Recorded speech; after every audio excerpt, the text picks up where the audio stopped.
जय श्री राम दोस्तों। दुनिया भर में कई मंदिर अपनी खूबसूरती और वास्तुकला के लिए प्रसिद्ध है, लेकिन भारत का एक ऐसा मंदिर भी है जो न केवल अपनी सुंदरता के लिए जाना जाता है, बल्कि इसके पीछे कई रहस्य और कहानियां भी है इसे विशेष बना दिया है। यह मंदिर कैलाश मंदिर है, जो महाराष्ट्र के औरंगाबाद जिले में प्रसिद्ध एलोरा की गुफाओं में है। इस मंदिर की बनावट और निर्माण विधि को देखकर ऐसा लगता है कि इस मंदिर का निर्माण करने वाली सभ्यता आज के समय से कहीं ज्यादा उन्नत और आधुनिक थी। कैलाश मंदिर न केवल एक असाधारण धार्मिक स्थल है, बल्कि यहाँ एक संपूर्ण पहाड़ी को ऊपर से नीचे की ओर काट कर बनाया गया है।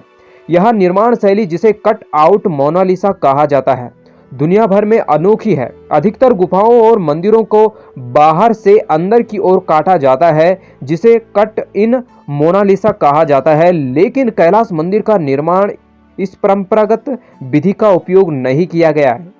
इसे एकल पहाड़ी के ऊपर से नीचे की दिशा में तराशा गया है, जो वास्तुकला की दृष्टि से अत्यंत जटिल और कठिन कार्य है। इस मंदिर की विशालता और भव्यता को देखकर मन में यह सवाल जरूर उठता है कि इस मंदिर को बनाने में कितने पत्थरों को हटाया गया होगा।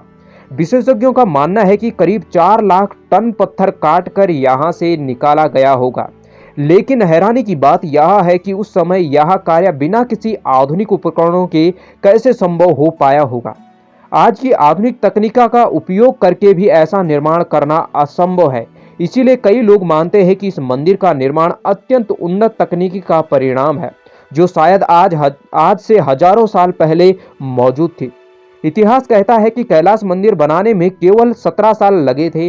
यह दावा किया गया है इस अवधि में प्रतिदिन लगभग 60 टन पत्थरों को हटाया गया होगा। अगर यह सत्य है तो यह कार्य किसी चमत्कार से कम नहीं लगता।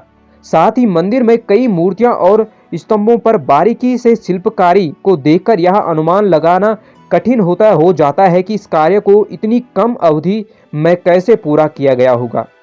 एक आश्चर्यजनक तथ्य यह है कि इस मंदिर को काट कर निकाले गए पत्थर कहाँ गए, इसका कोई अता पता नहीं है। 4 लाख टन पत्थर कम नहीं होते हैं, और इतनी बड़ी मात्रा में पत्थरों को कहीं दूसरे स्थान में ले जाना उस समय की तकनीकी से संभव प्रतीत नहीं होता है। इस मंदिर के निर्माण में इस्तेमाल की गई जल निकासी प्रणाली भी अत्यंत आधुनिक है। इसमें बारिश में पानी को संग्रहित करने की उचित निकासी को ध्यान रखा गया है, जो यह दर्शाता है कि इसके निर्माण को एक विस्तृत योजना से बनाया गया था। इतिहासकारों और पुरातत्व विभाग के अनुसार 1682 में मुगल शासक औरंगजेब ने 1000 सैनिकों की इस मंदिर को नष्ट करने के लिए 1000 सैनिक भेजे थे। ये सैनिक 3 साल तक लगातार इस मंदिर को तोड़ने का प्रयास करते रहे, लेकिन वो इसे नष्ट करने में असफल रहे। जब औरंगजेब ने यह महसूस किया कि इस मंदिर को नष्ट करना असंभव है, तो उसने इस प्रयास को छोड़ दिया। यह तथ्य हमें सोचने पर मजबूर करता है कि अगर इंसान 3 सालों तक लगातार इस मंदिर को तोड़ने में असफल रहे, तो क्या सच में इंसानों ने ही इस मंदिर का निर्माण किया था? कुछ सिद्धांतकारों के अनुसार यह माना जाता है कि इस मंदिर का निर्माण मानव ने नहीं, बल्कि उन्नत सभ्यता ने किया है। एशिएंट एस्ट्रोनॉट थ्योरी के अनुसार इस मंदिर का निर्माण एलियन तकनीकी से किया गया हो सकता है। हालांकि इसके बारे में ठोस प्रमाण नहीं मिलते हैं। लोग इस सिद्धांत पर विश्वास करते हैं। उनका मानना है कि उस समय की तकनीकी से इस तरह के भव्य मंदिर का निर्माण करना संभव नहीं था। हालांकि कुछ विशेषज्ञों का यह भी मानते हैं कि हमारे पूर्वजों के पास अत्यंत उन्नत तकनीकी थी, जिसके बारे में हमें आज जानकारी नहीं है। हो सकता है कि उस समय की सभ्यता विज्ञान और तकनीकी के क्षेत्र में उन्नत थी, और उन्होंने अद्भुत निर्माण किए होंगे और इन निर्माणों को अंजाम दिया है। आज हमारे पास जितनी आधुनिक तकनीकी है, उससे भी हम ऐसे मंदिर का निर्माण नहीं कर सकते हैं।